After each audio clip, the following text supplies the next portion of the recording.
The champagne bottle shattered against the marble floor of the penthouse suite, spraying golden liquid across Amara's bare feet. Through the partially open bedroom door, she could see them, her husband cheek tangled in white sheets with a woman whose face she knew too well, her sister, her own blood. Tanook's manicured hand traced circles on Cheek's chest, while his laughter, that deep rumble Amara thought belonged only to her, filled the Lagos afternoon air. What would you do if you walked in on this? Hit like if you've been betrayed, and comment below where you're watching from. Amara's hands instinctively moved to her swollen belly, 7 months pregnant with triplets.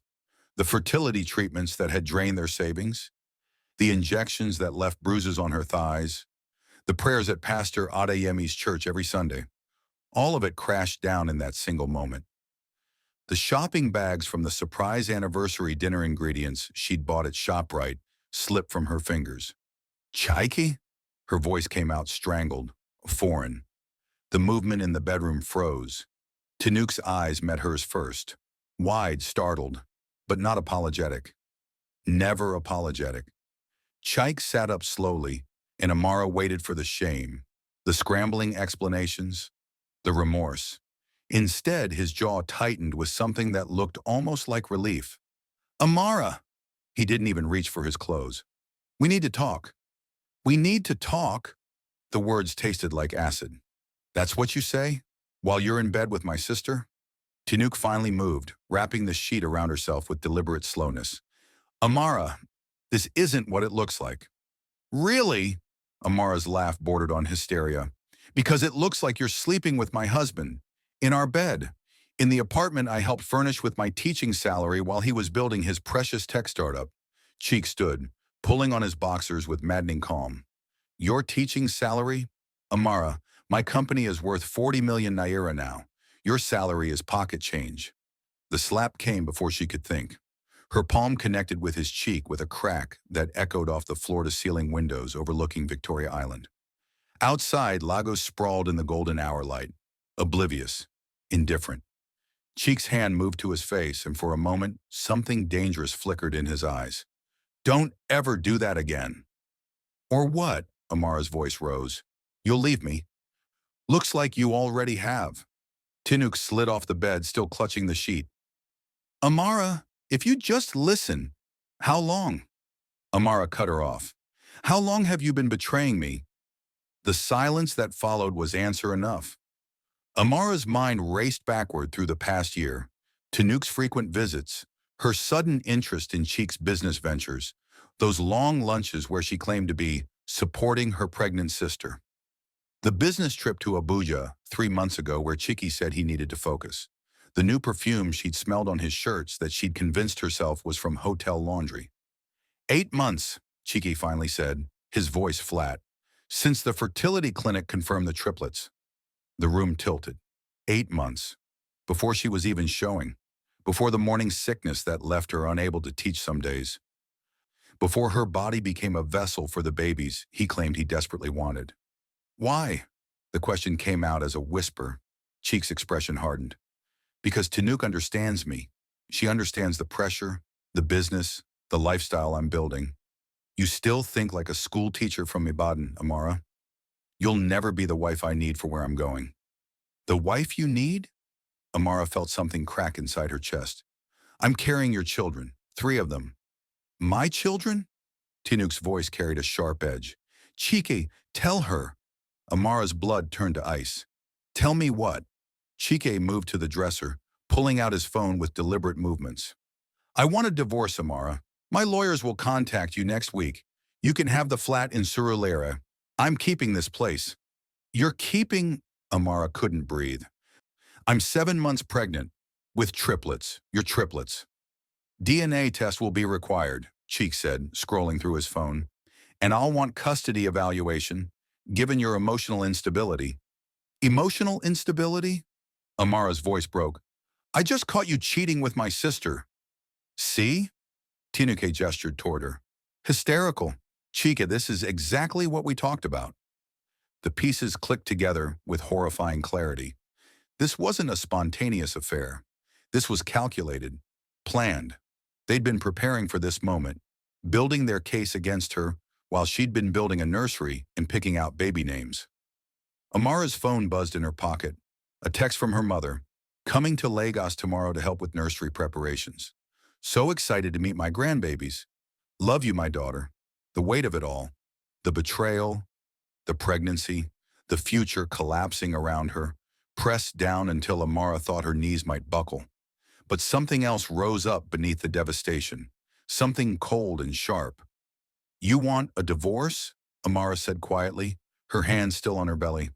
Fine, but you will regret this, Cheeky. Both of you will. Cheeky smirked. Is that a threat? It's a promise. Amara turned and walked out of the bedroom, her head high despite the tears streaming down her face. She didn't run. She didn't look back at her sister's guilty silence or her husband's dismissive expression. She gathered her purse, her dignity, and walked out of the penthouse that no longer felt like home. In the elevator, her reflection stared back at her. 32 years old, 7 months pregnant, betrayed by the two people she trusted most. Her phone buzzed again. This time, a notification from the joint bank account. Transfer $15,000 moved to Cheeky's personal account. He was taking everything.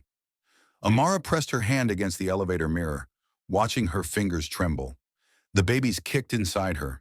3 separate rhythms, 3 separate lives depending on her to fight back. I will fight, she whispered to them.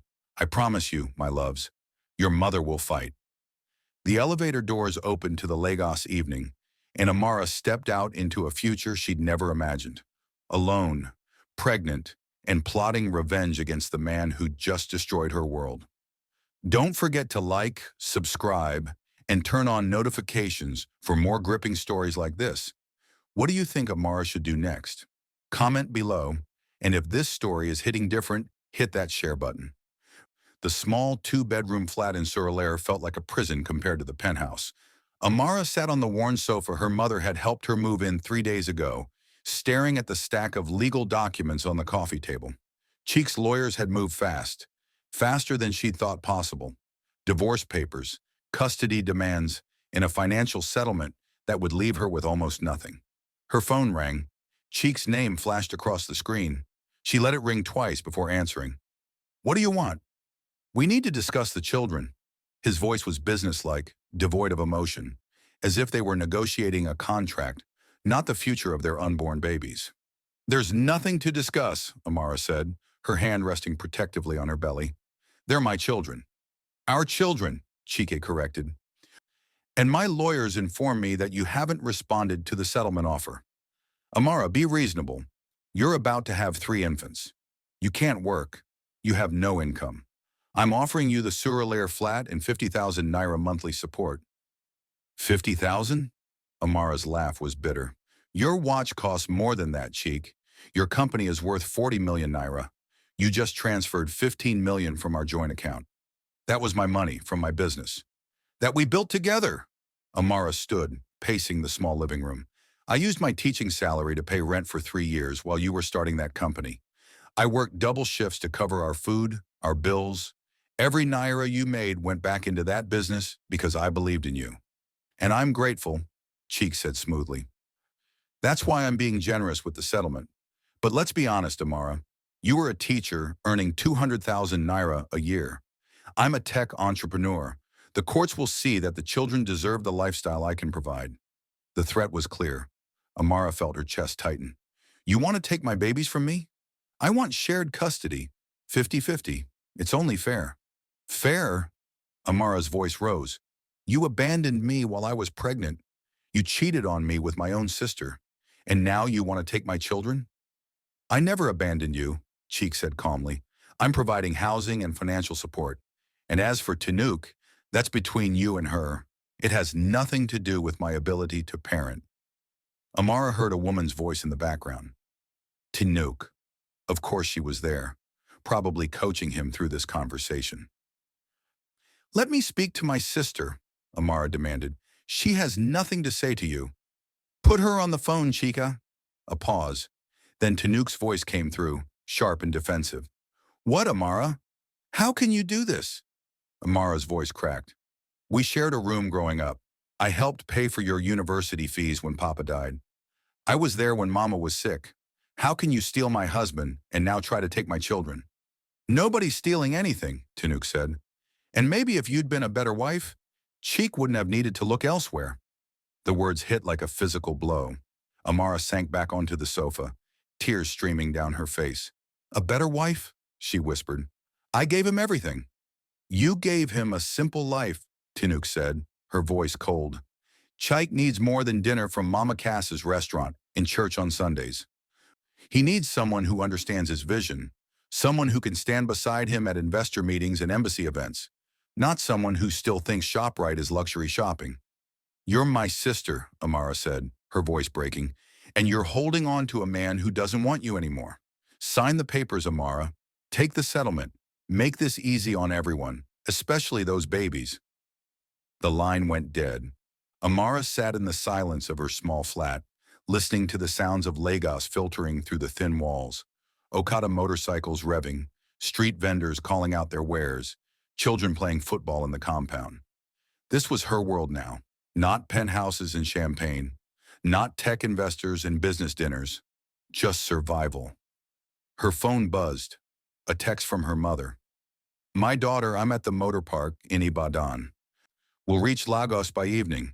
Made your favorite, efo and pounded yam. You need strength for my grandbabies. Amara wiped her tears. Her mother couldn't know. Not yet. Mama's heart condition was already fragile. The news that Tanuk, her beloved younger daughter, had betrayed the family would destroy her. Another buzz, this time an email. Amara almost deleted it without reading, assuming it was another legal threat from Chiki's lawyers. But the subject line made her pause. Financial consultation, urgent. She opened it.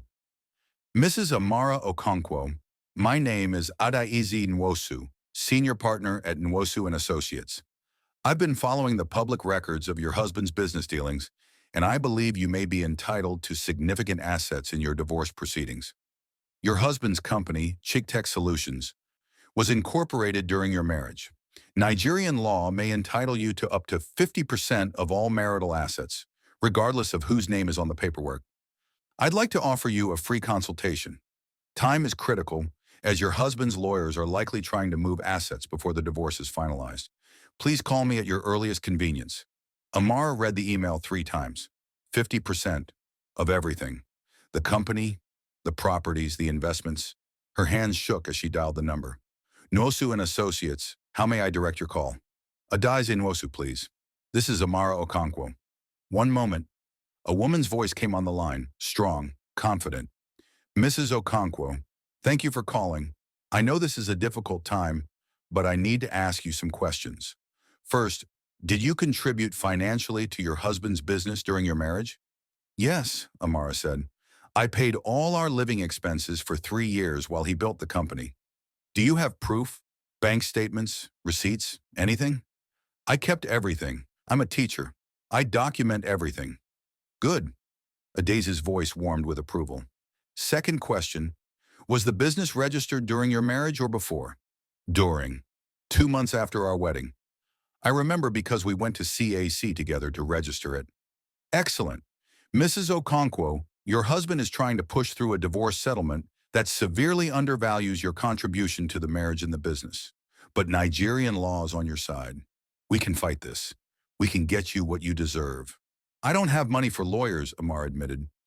He's already drained our joint account. I work on contingency for cases like this, Adaize said. I don't get paid unless you do. And Mrs. Okonkwo, when I win, and I will win, you'll have more than enough to pay my fees and secure your children's future. Amara felt something shift inside her chest. Not just hope, something harder, sharper. Purpose. When can we meet? Tomorrow morning, 10 o'clock. My office is in Ikoyi. Can you make it? I'll be there. Good. And Mrs. Okonkwo, don't sign anything your husband sends you. Don't agree to any meetings without me present. And most importantly, don't let him know we've spoken. Can you do that? Yes. Then I'll see you tomorrow. We're going to make him regret ever underestimating you. Amara ended the call just as a knock sounded at her door. She opened it to find her mother standing there, bags of food in hand, her face lined with concern. Amara, my child, you look so thin. Where is Cheek? Why are you here alone? Mama's eyes swept the small flat, taking in the sparse furniture, the unpacked boxes. What is happening? Amara pulled her mother inside, closing the door behind them. She had to tell her, some of it at least. Mama, sit down. There's something I need to tell you about Cheeky and about Tanuki. What do you think of a Daisy stepping in to help? Drop a comment below with your thoughts. And if you're enjoying this story of revenge and redemption, smash that subscribe button and hit the notification bell so you never miss an episode from us. The law office in Ikoyi was everything Amara's Suralair flat wasn't. Gleaming glass, polished marble floors, and the quiet hum of power that money bought. Adayez Nwosu stood when Amara entered, a tall woman in her early 40s with sharp eyes and perfectly styled braids. She didn't offer sympathy, she offered her hand. Mrs. Okonkwo, please sit. Amara lowered herself carefully into the leather chair, her belly now making every movement deliberate. 8 months pregnant. The triplets were running out of room, their kicks constant reminders of what she was fighting for. I've done preliminary research on your husband's company, Adayez said, sliding a folder across the desk. Cheek Tech Solutions has 3 major contracts with multinational corporations, 2 properties in Lekki registered under shell companies, and investment accounts in Ghana and South Africa. Conservative estimate, the business is worth closer to 70 million naira, not 40. Amara's breath caught. 70 million? And he's trying to give you 50,000 naira monthly and a flat in Surulere. Adayez's smile was sharp. Your husband thinks you're stupid, Mrs. Okonkwo. Let's prove him wrong. For the next 2 hours, they went through everything. Bank statements, receipts, text messages, emails. Every piece of evidence that showed Amara's financial contribution to the marriage. Every proof that Cheek Tech had been built on her sacrifice. This is good, Adayez said, making notes. Very good. But I need to ask you something difficult. The affair with your sister, can you prove it? I saw them together, in our bed. Witnesses, photographs, text messages? Amara shook her head, feeling foolish. I just left. I was too shocked to think about evidence. Understandable. But infidelity strengthens our case for the divorce settlement. Adayez leaned forward. Mrs. Okonkwo, I need you to do something that might feel uncomfortable. I need you to reach out to your husband. Arrange a meeting. Record the conversation. Record him. Nigeria is a one-party consent jurisdiction. You can legally record any conversation you're part of. Get him talking about the affair, about the money he moved, about his plans for custody. Men like your husband, they get arrogant. They brag. Let him. Amara's phone buzzed. A text from Chika. My lawyers say you haven't signed yet. Don't make this harder than it needs to be. Think about the babies. He's getting nervous, Adayez observed, reading over Amara's shoulder. Good, text him back. Tell him you want to meet. Tell him you're ready to discuss settlement terms. Amara's fingers trembled as she typed, Can we meet tomorrow? I want to talk, just the 2 of us, for the baby's sake. The response came within seconds. Tomorrow, 2 p.m., my office in Victoria Island. Come alone. Adayez smiled. Perfect. Now let's talk about what you're going to say. The next afternoon, Amara stood outside Cheek Tech Solutions' sleek office building, her phone recording in her handbag, her heart hammering against her ribs. The security guard recognized her, looking uncomfortable as he waved her through. Mrs. Okonkwo, Mr. Chike is expecting you. 5th floor. The elevator ride felt eternal. When the doors opened, Cheek was waiting in the lobby, looking every inch the successful entrepreneur in his tailored suit and expensive watch. Behind him, through the glass walls, Amara could see the office bustling with young tech workers, all of them oblivious to the domestic betrayal and infidelity that had funded their salaries. Amara. Cheek didn't hug her, didn't touch her. You look tired. Are you taking care of yourself? As well as I can, considering. She followed him into his private office, noting the new furniture, the view of Lagos Harbor, the photograph on his desk, him and Tanuki at some business event, her sister's hand possessive on his arm. I see you've redecorated, Amara said, sitting down carefully. Chike glanced at the photo, unapologetic. Tanuki has been helping with the business. She's good at public relations. Better than, he stopped himself. Better than me? Amara finished. You can say it, Chike. That's what you think. I didn't bring you here to fight. He sat behind his massive desk, creating distance. I brought you here to be reasonable. You're about to have 3 babies, Amara. 3. Do you understand how expensive that is? How exhausting? You need my support. I need what I'm entitled to, Amara said quietly. I need what I earned. Cheek's expression hardened. You earned. Amara, you were a school teacher. I built this empire. With my money keeping you fed and housed, Amara countered, her voice steady despite the anger burning in her chest. For 3 years, Chike. 3 years of my salary paying rent, buying food, covering every expense so you could build your precious company. I have the receipts. All of them. So what? You want me to pay you back for groceries? Cheek laughed, cruel and dismissive. That's what wives do, Amara. They support their husbands. And what do husbands do, Cheek? Sleep with their wife's sister while she's pregnant? The silence stretched between them. Finally, Cheek leaned back in his chair, his fingers steepled. What do you want? I want half, Amara said. Half of everything. The company, the properties, the investments. It was built during our marriage. Nigerian law says it's marital property. Cheik's laugh was sharp and ugly. Half? Amara, you're delusional. My lawyers will destroy you in court. Who do you think the judge will side with? A successful businessman or an emotional, unemployed woman who can't even afford her own lawyer? I have a lawyer, Amara said softly. Cheek's expression flickered, the first sign of real concern. Who? That's my business. Some legal aid hack who took pity on you? Cheek stood, pacing to the window. Amara, listen to me. Take the settlement I'm offering. It's generous. More than generous. $50,000 monthly, the Surelaire flat, and I'll cover the children's medical expenses and education. You'll be comfortable. While you live in a penthouse with my sister? Amara felt tears prick her eyes but forced them back. While you build a life with her on the foundation I helped you create? No, Cheek, I won't make it easy for you. Then I'll fight for full custody, Cheek said, his voice cold. I'll prove you're emotionally unstable, incapable of caring for 3 infants alone. The courts will see that the children deserve better than a bitter, broke single mother living in a 2-bedroom flat in Surelaire. You would take my babies from me? Amara's hand moved to her belly. Your own children? Our children deserve the best, and right now, you can't provide that. Cheek moved closer, his voice dropping to something that might have been mistaken for concern if Amara didn't know better. Sign the papers, Amara. Don't make me hurt you more than I already have. Is that a threat? It's reality. He returned to his desk, pulling out a fresh copy of the settlement papers. You have until Friday. Sign or my lawyers file for emergency custody based on your emotional and financial instability. Your choice.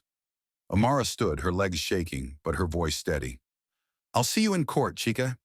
She walked out of his office, past the photo of him and Tinuk, past the employees who averted their eyes, past the security guard who looked at her with pity. She made it to her car, the old Toyota she'd bought before the marriage, the one Chica had always been embarrassed to be seen in, before she let the tears fall. But beneath the tears was something harder. She pulled out her phone and called Adaz. I got it, Amara said. All of it. The affair, the threats, the custody manipulation, everything. Good girl, Adaz said warmly. Forward me the recording immediately. And Amara, get ready. We're going to war. That evening, Amara sat in her flat with her mother, who was cooking in the tiny kitchen, humming old Yoruba songs. Mama still didn't know the full extent of Tinuk's betrayal. Amara had told her about the divorce, but claimed it was mutual, that Chike wanted different things. She couldn't bear to break her mother's heart with the truth about her younger daughter. Her phone buzzed, an unknown number. Amara almost ignored it, but something made her answer. Amara? The voice was female, young, nervous. My name is Blessing. I work at Cheek Tech. I heard you were at the office today. I need to talk to you about your husband and your sister. There are things you need to know.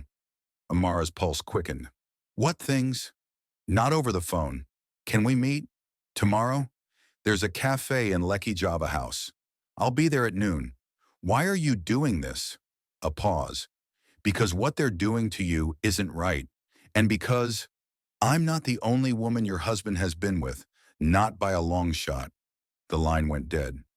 What do you think Blessing knows? Comment below with your theories.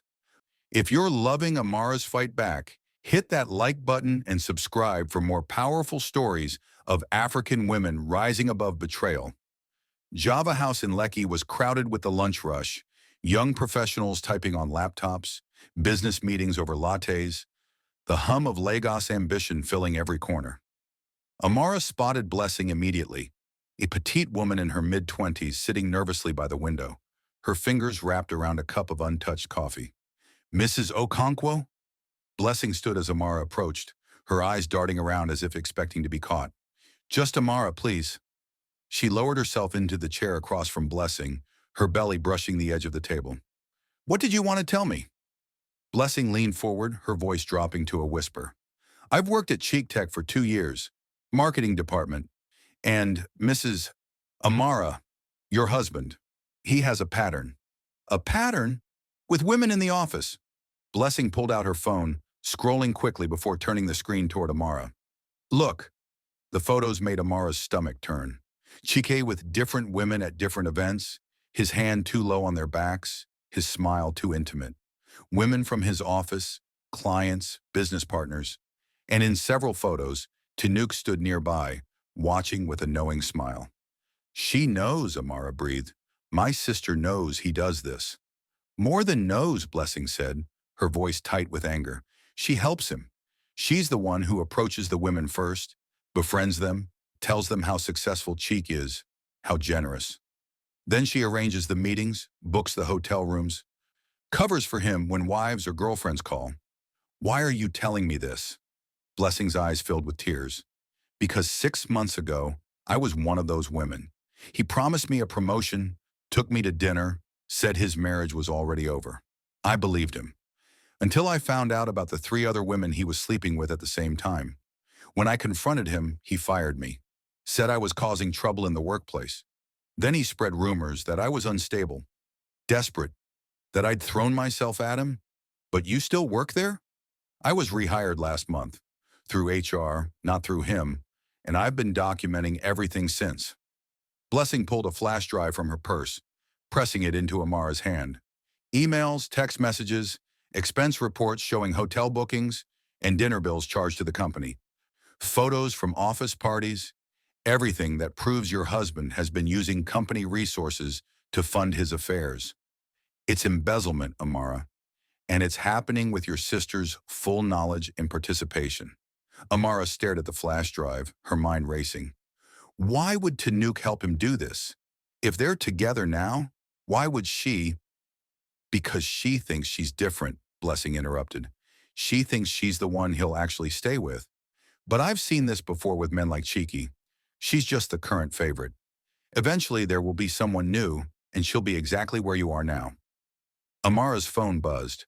A text from her mother. Doctor called. You missed your appointment this morning. Amara, you must take care of yourself and those babies. Reschedule immediately. The prenatal appointment. She'd completely forgotten in the chaos of meeting with Blessing. The babies kicked as if reminding her they were still there, still depending on her to survive this war she was waging. I have to go, Amara said, standing awkwardly. But Blessing, thank you. This information, it changes everything. There's one more thing, Blessing said quickly. Your husband is planning something. I heard him on the phone yesterday with his lawyers.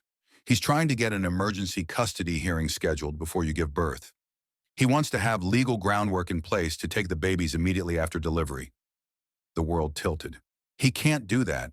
He's claiming you're mentally unstable and financially incapable of caring for triplets. He's already got a child psychologist lined up to testify that newborns need stable, wealthy environments. Amara, he's building a case to prove you're an unfit mother before those babies even take their first breath. Amara drove straight from the cafe to Adasi's office, the flash drive burning in her purse like evidence of every lie she'd ever been told. Her lawyer listened to everything, her expression growing darker with each detail. This is exactly what we needed, Adase said, plugging the drive into her computer. Embezzlement, Using company funds for personal affairs? This doesn't just strengthen your divorce case, Amara. This could mean criminal charges for your husband. I don't want him in prison, Amara said automatically, then stopped herself. Did she mean that? After everything he'd done, after his threats to take her children, did she really care what happened to Cheeky? You might not have a choice, Ade said, clicking through files. If the evidence here is as strong as this woman claims, the authorities might get involved regardless. But that's a conversation for later. Right now, we need to deal with this custody threat. Can he really take my babies? Not if we move first. Ade's turned from her computer, her expression determined. We're going to file for sole custody and a restraining order. We'll argue that your husband has demonstrated a pattern of emotional manipulation, infidelity, and financial abuse. We'll use the recording from yesterday, this new evidence, and we'll get testimony from Blessing if she's willing. She might lose her job. She already knows that risk. But Amara, you need to focus on what matters. Keeping your children safe.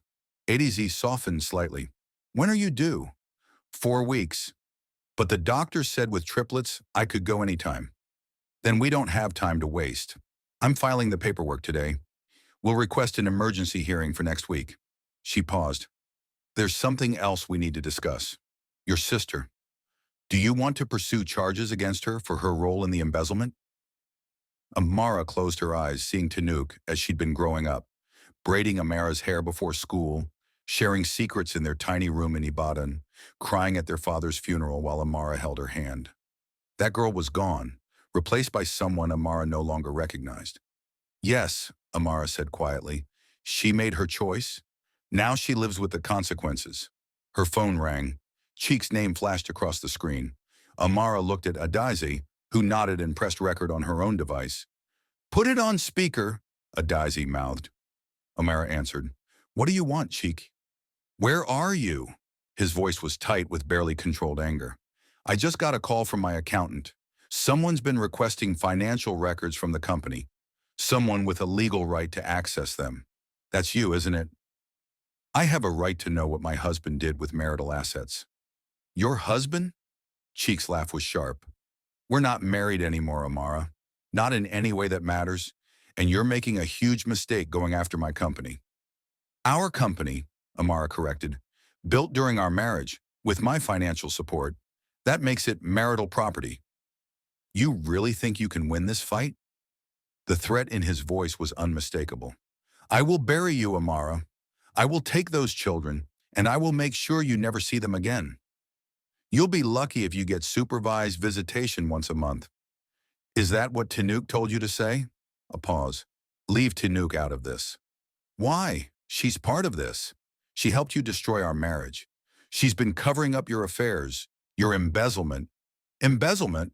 Cheek's voice went cold. Who's been talking to you? Amara smiled, though he couldn't see it. Wouldn't you like to know? Was it Blessing?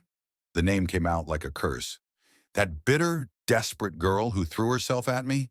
If you're basing your case on lies from a disgruntled former employee— Current employee, Amara interrupted. She was rehired. Through proper HR channels. Interesting that you remember her name so quickly, though, considering you claim she meant nothing. The silence on the other end was satisfying. Finally, Cheek spoke, his voice low and dangerous. You're making enemies you can't afford, Amara. Drop this now, take the settlement, and walk away while you still can. Or what? Or I'll make sure everyone knows exactly what kind of woman you really are. The desperate teacher who trapped me with a pregnancy. The unstable wife who became so obsessed with having children that she destroyed her own marriage. The unfit mother who prioritized revenge over her baby's well-being. You're threatening me? Amara's voice shook, but not with fear, with rage. You cheated on me, stole from me, plotted with my sister to take my children, and now you're threatening to destroy my reputation? I'm offering you a way out. Last chance, Amara. Sign the papers by Friday, or I unleash hell. The line went dead. Adizi stopped the recording, her expression grim. He just made our case even stronger. Threats, intimidation, character assassination. This man is digging his own grave. He's going to come after me, Amara said, her hands trembling. He's going to do exactly what he said. Let him try. The more he acts out, the worse he looks to a judge. Adizi stood, gathering papers. Go home, Amara. Rest. Take care of those babies. Let me handle the legal warfare. But as Amara drove back to Surulere, exhaustion pulling at every muscle, she knew rest wasn't an option. Not when Chiki was plotting his next move. Not when her sister was likely helping him plan it. Not when her babies could arrive any day into the middle of this battlefield. Her phone buzzed. A text from an unknown number. You should know. Your sister just moved into the Victoria Island penthouse. Thought you'd want to know before you see it on social media. Blessing Amara pulled over, her vision blurring with tears she refused to shed. Tanook was living in their penthouse now, sleeping in their bed, playing house with Amara's husband while Amara struggled alone in a cramped flat, pregnant with triplets and fighting for survival. The babies kicked, all three of them moving at once, a chaotic rhythm that reminded Amara she wasn't alone. She had them, and she would burn the world down before she let Chiki and Tanook take them from her. Her phone buzzed again. Another text, this time from her mother. Amara, your sister called. She says you're spreading lies about her and Cheek. She's crying, saying you're trying to destroy her happiness. My daughter, what is happening? Tell me the truth. The moment Amara had been dreading had arrived. Tanook had made the first move, playing victim to their mother before Amara could explain. Now Mama's heart condition, her fragile health, everything Amara had been trying to protect, would be tested by the truth she could no longer hide. Amara typed slowly. Mama, I'm coming to see you tomorrow. We need to talk, face to face, about everything. The response came immediately. Come tonight. I need to see you. Both of you. Together. We will sort this out as a family. Together. With Tanook. In the same room. Facing the sister who had betrayed her and the mother whose heart she was about to break. Amara started the car, her decision made. If Tanook wanted to play victim, Amara would bring evidence. If Cheek wanted war, she would show him what a woman with nothing left to lose could do. The battle was about to get bloodier, and this time, Amara was ready. Drop a comment if you think Amara should expose Tanook to their mother, and don't forget to like and subscribe. We're just getting started with this revenge story, and you won't want to miss what happens next. The family home in Ibadan hadn't changed in 20 years. The same faded yellow paint, the same mango tree in the compound, the same creaking gate that announced every visitor. Amara arrived at sunset, her body aching from the 3-hour drive, the triplets pressing against her ribs with every breath. Her mother met her at the door, worry etched deep in her face. Mama had aged since Papa's death 5 years ago, her hair now completely gray, her movements slower. The heart condition the doctors warned about showed in the slight wheeze of her breathing. Amara, my child. Mama pulled her into a gentle embrace, mindful of the pregnancy. You look so tired. Come sit. I made your favorite, dodo and beans. Where's Tanook? Amara asked, scanning the small living room. She'll be here soon. She's coming from Lagos. Mama guided Amara to the worn sofa. Now tell me what is happening. Tanook says you're accusing her of terrible things. She says you're angry about the divorce and blaming her for your marriage problems. Is that what she said? Amara felt the anger rise, hot and bitter. She says you've always been jealous of her, since you were girls, that you can't stand to see her happy now that she's successful. Mama's voice was cautious, pained. Amara, tell me this isn't true. Tell me my daughters aren't fighting like this. Before Amara could respond, the gate creaked. Tanook swept in wearing a designer dress that probably cost more than 3 months of Amara's old teaching salary, her makeup perfect, her confidence radiating like armor. Behind her, to Amara's shock, was Chiki. What is he doing here? Amara stood, her hand instinctively protecting her belly. This is a family meeting, Tanook said smoothly, kissing Mama's cheek. And Chiki is family. He's the father of those babies, isn't he? He has no right. I have every right, Cheek interrupted, his voice measured and calm. The reasonable businessman facing an emotional, unstable woman. I'm here because I'm concerned about you, Amara. About your state of mind. About the babies. Everybody sit, Mama commanded, her voice sharp with the authority that had raised 2 daughters alone after Papa died. We will discuss this like civilized people. They sat, Tanuk and Cheeky together on the love seat like a united front, Amara alone on the sofa, Mama and Papa's old chair between them like a judge at trial. Now, Mama said, Amara, speak. Tell me what you believe your sister has done. Amara looked at her mother's face, at the fragile hope there that this was all a misunderstanding, that her daughters could still love each other. Then she looked at Tanuk's smug expression, at Cheek's calculated concern, and made her choice. Tanuk has been having an affair with my husband for 8 months, Amara said quietly. I caught them together, in our bed, in the penthouse I helped pay for while Cheeky was building his company. Mama's hand flew to her chest. No, Tanuke, tell me this is a lie. It's not what she's making it sound like, Tanuk said quickly. Amara's marriage was already over. She and Cheeky had been having problems for months. You were just sleeping with my husband while I was pregnant? Amara's voice rose. While I was taking fertility treatments, while I was carrying his children? You were obsessed with getting pregnant, Tanuk shot back. You stopped being a wife. You stopped caring about anything except those babies. Cheek needed someone who saw him as a man, not just a sperm donor. Tanuk, Mama's voice cracked. How can you say such things? Because it's true, Mama. Tanuk turned to their mother, tears suddenly streaming down her face. Perfectly timed, perfectly performed. Amara has always been controlling, always the perfect daughter, the perfect wife, making the rest of us feel like we're not good enough. When her marriage started falling apart, she couldn't accept that maybe she was part of the problem, so she's blaming me. I have proof, Amara said, pulling out her phone. I recorded Cheek admitting to the affair. I have photos of them together. I have evidence of him stealing money from our joint account, using company funds to pay for hotel rooms and dinners with multiple women. And I have testimony from other women he's been involved with, all while Tanuk helped cover it up. The silence was deafening. Mama's breathing had become labored, her hand still pressed to her chest. Cheek's expression had gone cold, calculating. You recorded me? He said softly. Without my knowledge? One-party consent, Amara replied. Perfectly legal in Nigeria. Legal, maybe. But what kind of wife secretly records her husband? Cheek turned to Mama, his voice full of false sorrow.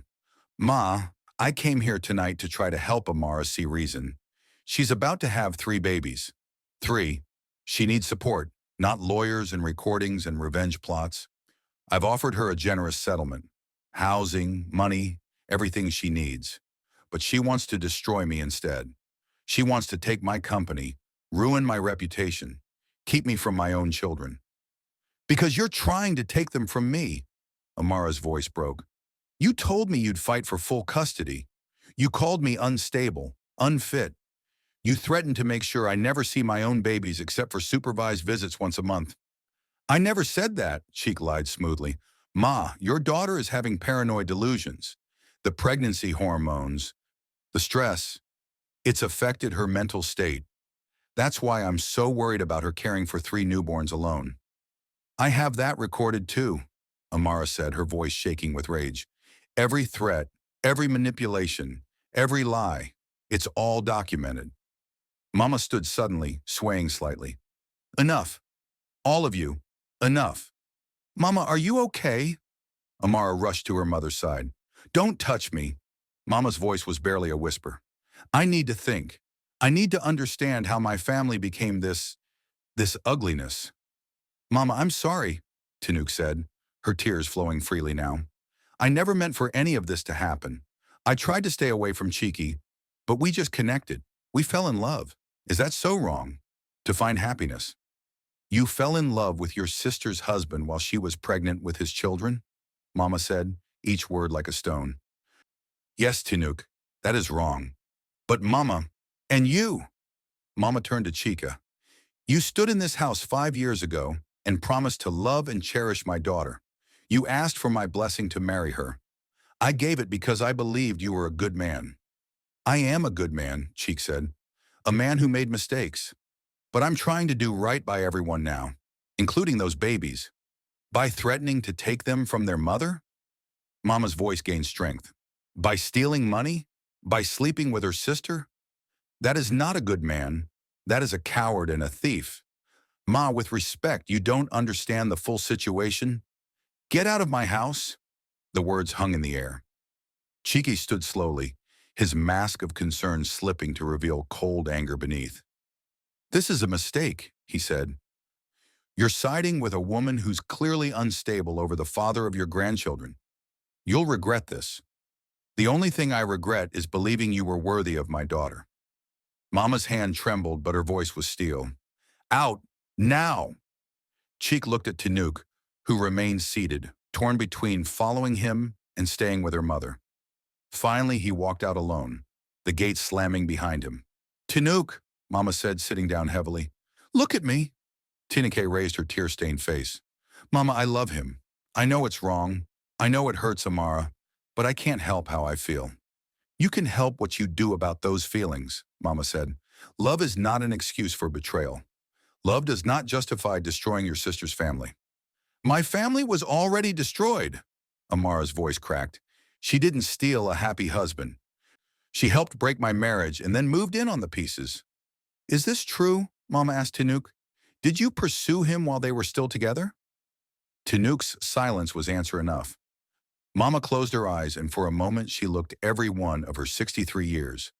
I have failed you both. I taught you to love each other, to protect each other. You are sisters, blood, and now. Mama, please. Tineke reached for her mother's hand. Don't choose sides. We can work this out. As a family. There is no working this out, Amara said.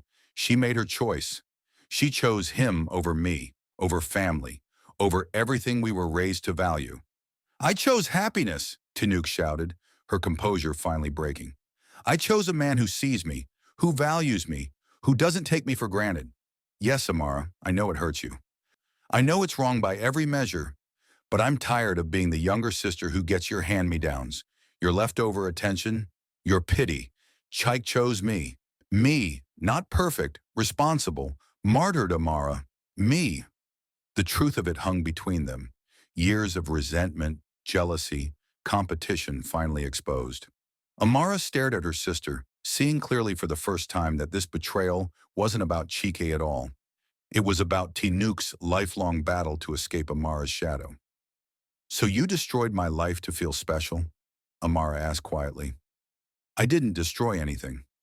I just stopped protecting you from the truth. That your perfect marriage was a lie.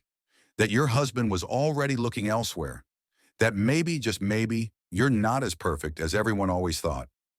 Mama stood abruptly, her breath coming in short gasps. I need to lie down. Mama! Both sisters moved toward her, but Amara reached her first, guiding her toward the bedroom. Stay away from me, Mama said to Tanook. Tonight I need you to leave this house. Both of you. I cannot look at either of my daughters right now without seeing the ruins of everything I tried to build. Mama, please. Tanook's voice broke. Go, before I say things I can never take back. Amara helped her mother to bed, fetching her heart medication, adjusting her pillows. When Mama was settled, her breathing slightly easier, she grasped Amara's hand. You must protect those babies, Mama whispered. Whatever happens with the courts, with that man, with your sister, those babies are innocent. Promise me. I promise, Mama. And promise me something else. When this is over, when the anger fades, try to forgive your sister, not for her sake, for yours. Bitterness will poison you worse than any betrayal. Amara couldn't promise that. Not yet. Not while Tanook was living in her penthouse, plotting with Cheek to take her children, destroying everything Amara had built. Forgiveness felt like surrender. She drove back to Lagos in darkness, the road stretching endlessly ahead. Halfway home, her phone rang. Adiz. We have a problem, her lawyer said without preamble. Chike filed an emergency petition this evening. He's claiming you're mentally unstable and presenting a danger to the unborn children. He's requesting immediate protective custody upon birth and a psychiatric evaluation. He can't do that. We have evidence. He has 3 doctors willing to testify that pregnancy-related mental health issues are common with high-risk pregnancies. And he has your sister ready to testify about your increasingly erratic behavior. Amara pulled over, the world spinning. When is the hearing? Monday, 3 days from now. Amara, you need to be prepared. This is going to get ugly. It's already ugly. It's about to get worse. But we're ready. Trust me. Amara ended the call and sat in her car on the dark highway, trucks roaring past, her babies restless inside her. In 3 days, she would stand in front of a judge and fight for the right to keep her own children. In 3 days, Cheek and Tanook would try to paint her as crazy, unstable, unfit. Her phone lit up with a notification, a tagged photo on social media. She opened it against her better judgment. Tinook and Cheek at a restaurant in Victoria Island, smiling, his arm around her shoulders. The caption, "Sometimes the right person was there all along. De Shuckers shared new beginnings, Shuckers love wins, Dusters blessed." The comments were full of congratulations from people who didn't know the story, didn't understand that this new beginning was built on the ruins of Amara's life. But there, in the middle of the congratulations, was a comment that made Amara's breath catch. "Ask them where they got the money for that dinner. Company embezzlement is a crime. Review, justice for Amara. Blessing, still fighting, still gathering evidence." Amara wasn't alone in this war. And on Monday, Cheek would learn exactly what kind of woman he'd betrayed. She started the car, her jaw set with determination. 3 days to prepare. 3 days to gather her strength. 3 days until the battle that would determine everything. Let them come. She would be ready. What do you think will happen in court? Comment your predictions below. And if you're Team Amara all the way, hit that subscribe button and ring the notification bell. This story is about to reach its explosive climax. Don't miss it. The courtroom in Lagos High Court was smaller than Amara had imagined, with wooden benches worn smooth by years of other people's battles and air conditioning that barely worked against the November heat. She sat beside Adiz, her hands folded over her belly where the triplets kicked and rolled, as restless as their mother. Across the aisle, Cheeky sat with his lawyers, 3 of them, all in expensive suits, carrying leather briefcases that probably cost more than Amara's monthly rent. Tinook sat behind him in the gallery, dressed conservatively for once, playing the role of concerned family member rather than the other woman. "All rise for the Honorable Justice Obioma Namdi," the bailiff called. The judge was a woman in her 60s, stern-faced, her gray wig perfectly positioned. She took her seat and surveyed the courtroom with sharp eyes that missed nothing.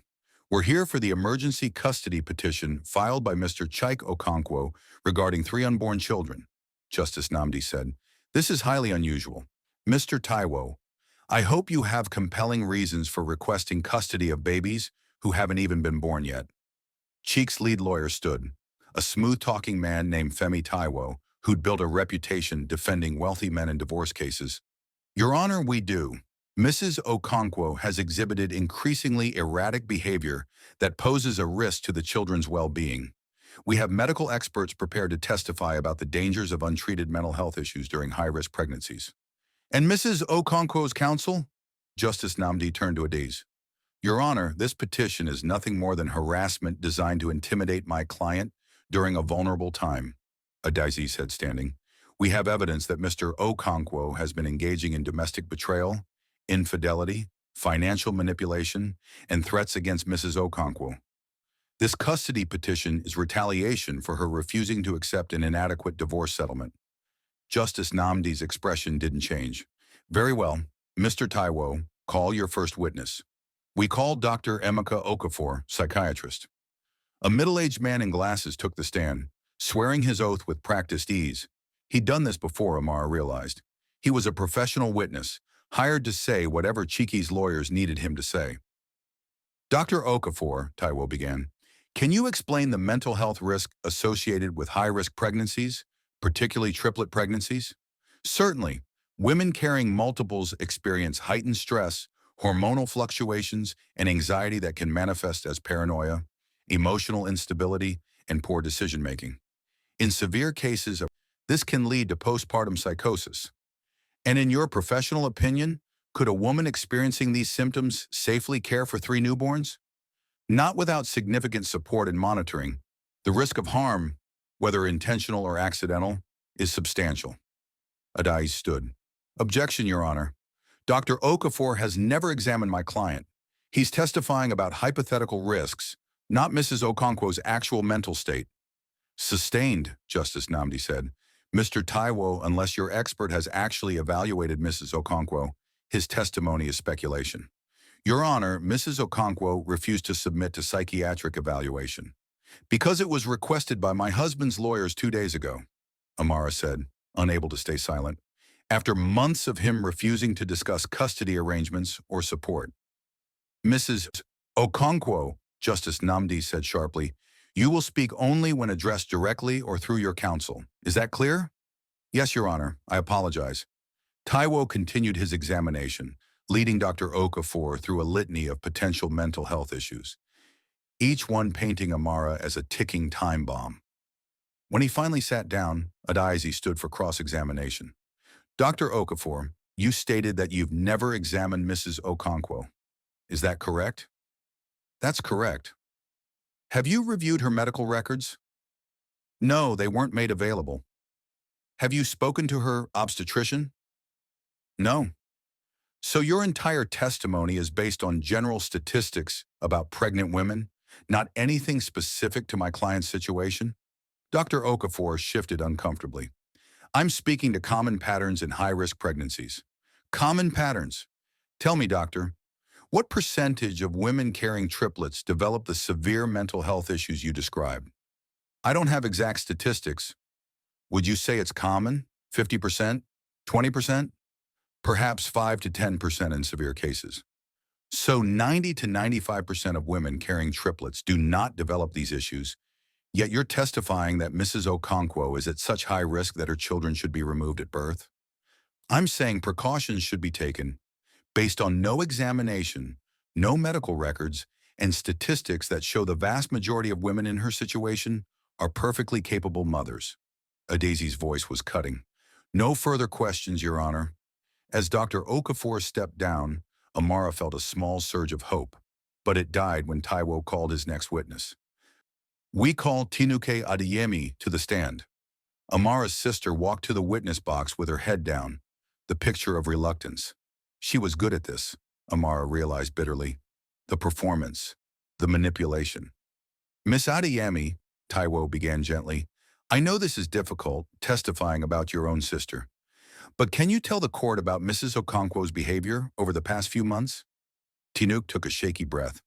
Amara has always been the responsible one, the perfect daughter. But when she got pregnant, something changed. She became obsessed, controlling. She pushed Chike away, accused him of not caring enough about the babies, made everything about the pregnancy. And did you witness any concerning behavior? She called me one night, 3 months ago, crying hysterically. She said she thought Chike was trying to poison her food, that he wanted to hurt the babies. Tinuk's voice broke convincingly. I was so worried about her. It was a lie, a complete fabrication. Amara gripped the edge of the table, forcing herself to stay silent as Adaizi had instructed. Did Mrs. Okonkwo seek help for these paranoid thoughts? I begged her to see someone, but she refused. She said everyone was against her, that I was taking Cheek's side. Tinuk wiped her eyes. I love my sister, but I'm terrified of what might happen when those babies are born. What if her paranoia gets worse? What if she thinks the babies are in danger when they're not? Thank you, Miss Adeyemi. No further questions. Adaizi stood, and Amara saw the cold fury in her lawyer's eyes. Miss Adeyemi, you testified that you love your sister. Is that correct? Yes, very much. And yet you're currently in a romantic relationship with her husband, are you not? The courtroom went silent. Tinuk's face paled. It's complicated. It seems quite simple to me. Yes or no? Are you involved with Mr. Okonkwo? Yes, but... And you moved into the marital home that Mr. Okonkwo shared with your sister, did you not? Cheek and Amara's marriage was already over. When did it end, Miss Adeyemi? Before or after you started sleeping with him? Objection! Taiwo jumped to his feet. Relevance? Your Honor, the witness's credibility is directly relevant, Adaizi said smoothly. She's testifying about my client's mental state while actively engaged in an affair that would cause any wife significant emotional distress. Her testimony is biased at best, malicious at worst. Overruled, Justice Namdi said. her sharp eyes fixed on Tanuk. The witness will answer the question. Tanuk's composure cracked. I didn't mean for it to happen. Cheek and I we connected. But that doesn't change what I witnessed with Amara. What you witnessed, Adiz repeated, or what you fabricated to justify your betrayal. Miss Adeyemi, do you have any proof of this alleged phone call where Mrs. Okonkwo claimed her husband was poisoning her? Phone records? Witnesses? It was a private conversation? So no proof, just your word against hers. Adiz pulled out a document. Your Honor, I'd like to submit phone records showing that Miss Adeyemi and Mrs. Okonkwo had no phone contact whatsoever 3 months ago. In fact, their last call was 4 months ago and lasted less than 2 minutes. Tanuk's face went red. I must have gotten the timing wrong.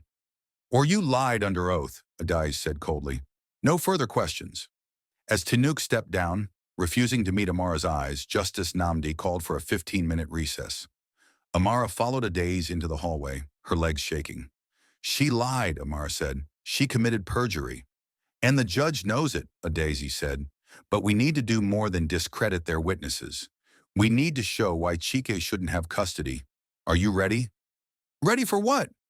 To testify. To tell your story. All of it. Amara nodded, though fear clawed at her throat. She would have to stand in front of Chika, Tanuk, strangers and judges, and expose the most painful moments of her life. She would have to be strong when everything in her wanted to break. When court resumed, Adiz called Amara to the stand. She walked slowly, her pregnant belly leading the way, aware of every eye watching her. Mrs. Okonkwo, Adiz began gently, tell the court about your marriage to Mr. Okonkwo. And Amara did.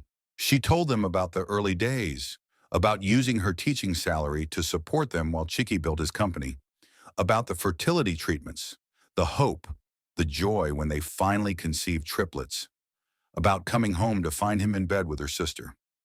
How did that discovery make you feel? Devastated, betrayed, but not crazy. Amara's voice was steady. I didn't have paranoid delusions. I had proof of my husband's infidelity and my sister's betrayal. That's not mental illness, Your Honor. That's reality. And Mr. Okonkwo's threats regarding custody? Amara pulled out her phone. I have recordings, Your Honor, of him threatening to take my children, to prove I'm unfit, to make sure I only get supervised visitation once a month. May I play them for the court? Justice Namdi nodded, and Cheek's voice filled the courtroom. Cold, calculating, threatening.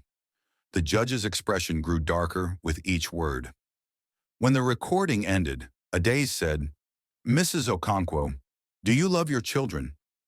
More than anything in this world. And do you believe you're capable of caring for them? I know I am. I've been preparing for months. I have support from my mother, from friends. I have a stable home, savings, and most importantly, I want them. Not as weapons in a custody battle, not as bargaining chips, as my children who I will love and protect with everything I have. Thank you, Mrs. Okonkwo. Taiwo stood for cross-examination, but before he could speak, the courtroom doors burst open, Blessing rushed in, followed by 2 women Amara didn't recognize. Your Honor, I'm sorry for the interruption, but there's been a development. Mr. Okonkwo has been arrested. The courtroom erupted. Justice Namdi banged her gavel. Order! What is the meaning of this? A police officer entered. Your Honor, Mr. Chike Okonkwo is wanted for questioning regarding embezzlement charges. We have a warrant. Chika stood, his face draining of color. This is ridiculous. I haven't done anything. Sir, you need to come with us. As police led Cheek out in handcuffs, Tanuk screaming his name, cameras flashing from the gallery, Amara sat frozen in the witness box. Adiz had done it. She'd brought the financial evidence to the authorities, and they'd moved faster than anyone expected. Justice Inamdi restored order with difficulty. In light of these developments, I'm postponing this hearing pending the resolution of the criminal investigation. Mrs. Okonkwo, until further notice, you retain sole custody of your children. Court is adjourned. Outside the courthouse, Amara stood in the Lagos sun, reporters shouting questions, cameras in her face. A Diaz guided her to a waiting car. What happens now? Amara asked. Now, we wait.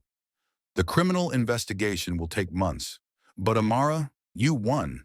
He can't take your babies. Amara looked back at the courthouse where her husband was being processed for embezzlement, where her sister had committed perjury, where her family had imploded in spectacular fashion. She'd won the battle, but the war was far from over, and somewhere deep inside, beneath the exhaustion and the pain, something else stirred. Not just relief, not just victory. Revenge. The tables have turned. What do you think Cheek and Tinuk deserve?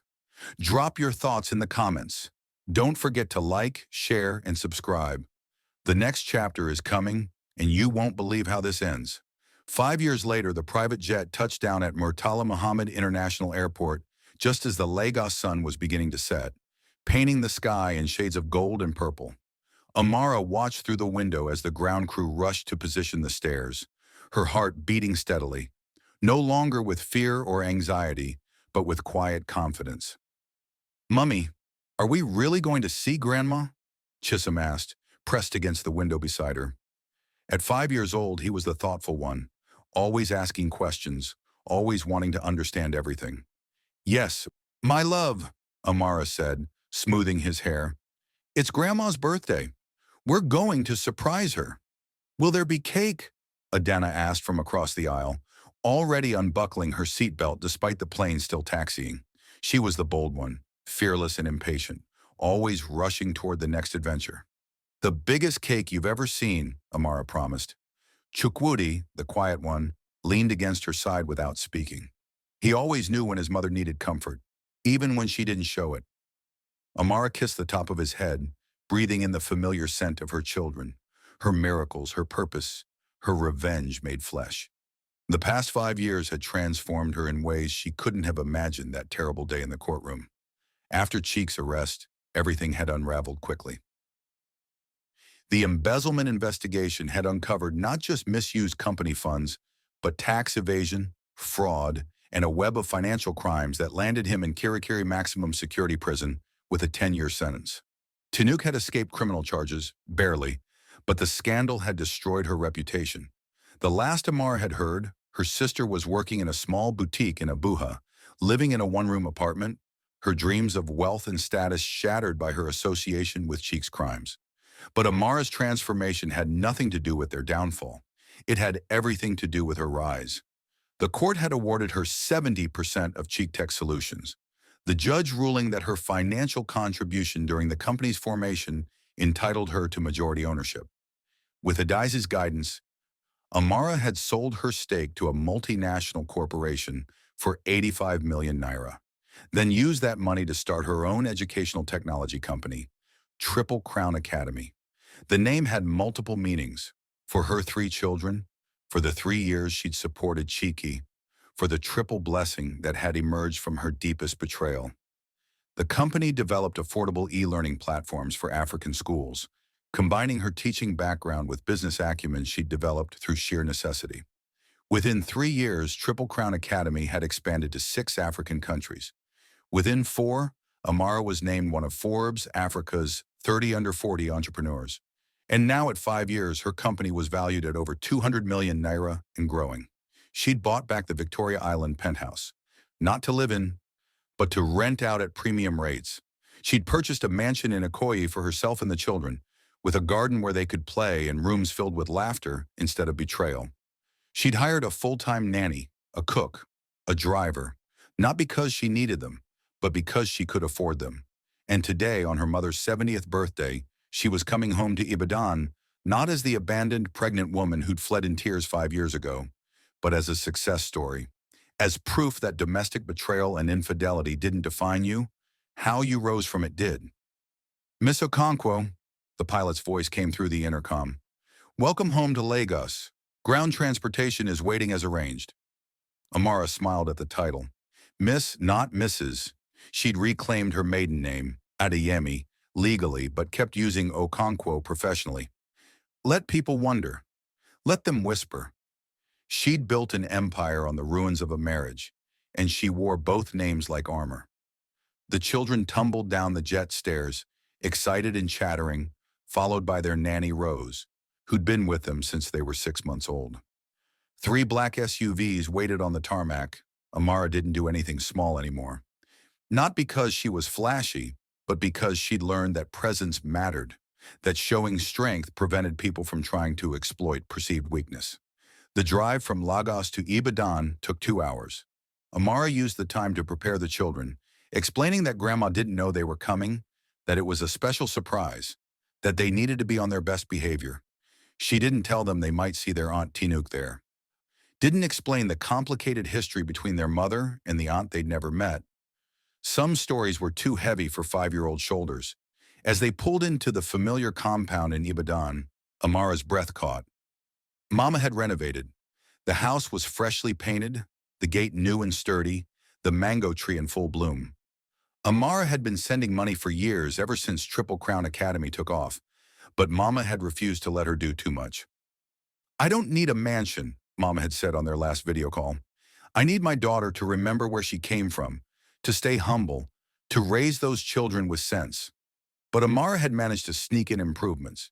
New plumbing, solar panels, air conditioning, a medical alert system because of Mama's heart condition.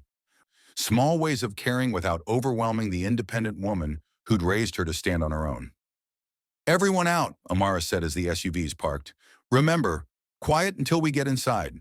They crept to the door like conspirators, the children giggling with excitement. Amara could hear voices inside. Mama was hosting, as she always did on her birthday, with neighbors and church friends, filling the small house with warmth and celebration. Amara knocked. The door opened to reveal Mama's friend, Mrs. Adebayo, whose jaw dropped. "Amara! Amara! Oh my God, look at you! Look at these children!" And then there was chaos. Beautiful, joyful chaos. Mama emerged from the kitchen, took one look at Amara and the triplets, and burst into tears. "My daughter, my grandbabies." Mama pulled them all into her embrace, careful with her aging body but fierce with her love. "You came. You really came." "Happy birthday, Mama," Amara whispered. "I wouldn't miss it for the world." The celebration exploded around them, guests exclaiming over the children, over Amara's elegant outfit and confident bearing, over the transformation from the broken woman they'd last seen 5 years ago to this poised, powerful businesswoman. But through it all, Amara noticed one person standing apart, half hidden in the kitchen doorway. Tinuk. Her sister looked older, tired, the designer clothes replaced with simple Ankara fabric, the confident swagger gone. When their eyes met, Tinuk flinched as if struck. "Amara," Mama said quietly, following her gaze, "your sister came home yesterday. I didn't tell you because I wasn't sure if you'd come, if you knew. It's your birthday." "Mama," Amara said, "of course I'd come. Will you speak to her, please? For me?" Amara looked at her children, laughing with their cousins in the compound. Looked at her mother, hope written in every line of her face. Looked at Tinuk, broken and small in the doorway. "Give me a moment," Amara said. She walked to the kitchen where Tinuk waited, the silence between them heavy with 5 years of words unsaid. "You look good," Tinuk said finally. "Successful. Happy." "I am," Amara said simply. "I heard about your company, Triple Crown Academy. Everyone's talking about it. About you." Tinuk's voice broke. "I'm proud of you. I know I have no right to say that, but I am." "Why are you here, Tinuk?" "Because it's Mama's birthday, and because I have nowhere else to go." Tears spilled down Tinuk's cheeks. "I lost everything. Amara, my job, my reputation, my friends. Cheek is in prison, and everyone associates me with his crimes. I'm living in a room smaller than our childhood bedroom, working for minimum wage, alone. Is that supposed to make me feel sorry for you? No, I don't deserve your pity. I don't deserve your forgiveness. I just wanted you to know that you were right. About everything. Cheek never loved me. He used me just like he used you. Just like he used every woman he touched. And when the money was gone, when the charges came, he blamed me. Told the lawyers I'd seduced him, manipulated him, that I was the real mastermind behind the embezzlement." Amara felt nothing. Not satisfaction, not vindication, not even anger. Just a cool, detached observation of karma doing its work. The difference between us, Amara said quietly, is that when I lost everything, I built it back. I didn't wait for someone to save me or blame someone else for my choices. I looked at my three babies and decided that failure wasn't an option. That being a victim was a choice, and I was choosing to be a victor. I know, Tinuk wiped her eyes. And I'm glad you did, really. Those children are beautiful, Amara. They look happy and loved and secure. You did that. You gave them everything we never had growing up. Not everything we never had, Amara corrected. Everything I never had with Cheeky. Stability, honesty, a mother who chose them over everything else. I made the wrong choice, Tanuk whispered. I chose a man over my sister, over my family, over my own integrity, and I'm paying for it every single day. Amara turned to leave, then stopped. Mama wants us to reconcile, to be sisters again. Do you want that? Amara considered the question honestly. Did she want Tinuke in her life? Did she want to risk her hard-won peace by allowing the person who'd betrayed her most deeply back into her circle? I don't know, Amara said finally. Maybe someday. But Tanuk, that day isn't today. Today I'm celebrating Mama's birthday and showing my children where their mother came from, where she fell, and where she learned to stand. You can be part of that celebration as Mama's daughter. But you and I, we're not sisters anymore. Not yet. Maybe never. I understand. Tinuk's voice was small. For what it's worth, I'm sorry. I know it's not enough, but it's all I have to give. Amara walked back to the celebration, to her children who were showing Grandma their drawings from school, to her mother who beamed with pride, to the life she'd built from absolute devastation. Later, when the cake was cut and the songs were sung and the children were getting sleepy, Mama pulled Amara aside. You've done well, my daughter, Mama said. Your father would be so proud. I had a good teacher, Amara replied, squeezing her mother's hand. And the anger?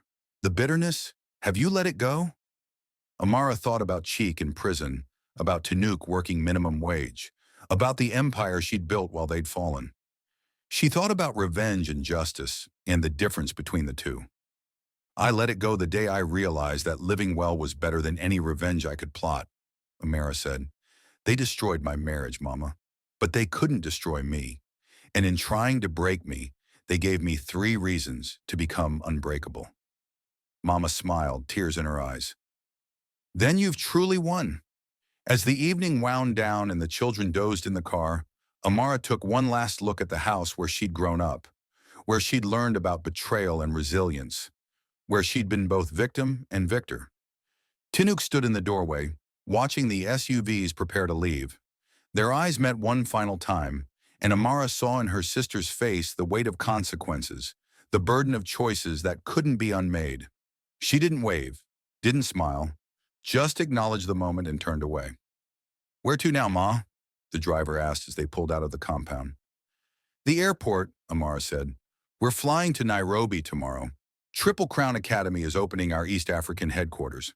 Mummy, Chisholm mumbled sleepily, will we come back to see Grandma soon? Of course, my love. As often as we can. And Auntie Tanuk, Adana asked. Will we see her too? Amara looked at her daughter, bold, curious, innocent of the complexity of adult betrayal and infidelity. Maybe, she said softly. Someday, when the time is right. As the SUV drove through Ibadan streets toward Lagos, Amara pulled out her phone. A text from Adais waited. How did it go? Amara typed back, perfectly. I walked into my past as the person my future self needed me to become. Mama's happy. The kids are happy. I'm happy. That's the best revenge of all. The response came quickly. That's not revenge, Amara. That's victory. Amara smiled, putting the phone away. Maybe Adais was right. Maybe what she'd achieved wasn't revenge at all, but something better. Transformation, resilience, proof that domestic betrayal could be survived and surpassed. She looked at her children, sleeping peacefully in their car seats, unaware of the battles that had been fought to give them this life. They would grow up knowing their mother as strong, successful, unshakable. They would never know her as the broken woman crying in a Surulere flat, terrified and alone. That woman was gone. In her place was Amara Adeyemi Okonkwo, CEO, mother, survivor, and proof that the best revenge wasn't destruction, it was reconstruction. The private jet waited at the airport, ready to take them to their next adventure. As Amara buckled the children in for the flight home, Chisholm stirred awake. "Mummy, did you have a good birthday surprise for Grandma?" "The best, my love," Amara said, kissing his forehead. "Did it make you happy?" Amara thought about the question, really thought about it. Was she happy? After everything she'd been through, everything she'd lost and found and built and conquered? "Yes," she said, and meant it with every fiber of her being. "I'm happy." The jet lifted off into the night sky, carrying Amara and her children away from the past and toward a future bright with possibility. Below, Lagos glittered like scattered diamonds, and somewhere in that vast city, the penthouse she'd once called home stood empty, a monument to a life that no longer existed. She didn't need it anymore. Didn't need validation from the man who'd betrayed her or forgiveness from the sister who'd destroyed their bond. She had something better, a life built on her own terms, children who were her legacy, and the unshakable knowledge that she'd survived the worst and emerged victorious. Years later, people would tell the story of Amara Adeyemi Okonkwo, the teacher who became a tech entrepreneur, the abandoned wife who built an empire, the mother who turned triplets from a potential tragedy into her greatest triumph. But Amara would tell the story differently. Not as revenge, not as victory over enemies, but as a woman who'd learned that the only person she needed to defeat was the version of herself who'd believed she couldn't survive alone. And she hadn't just survived. She'd thrived.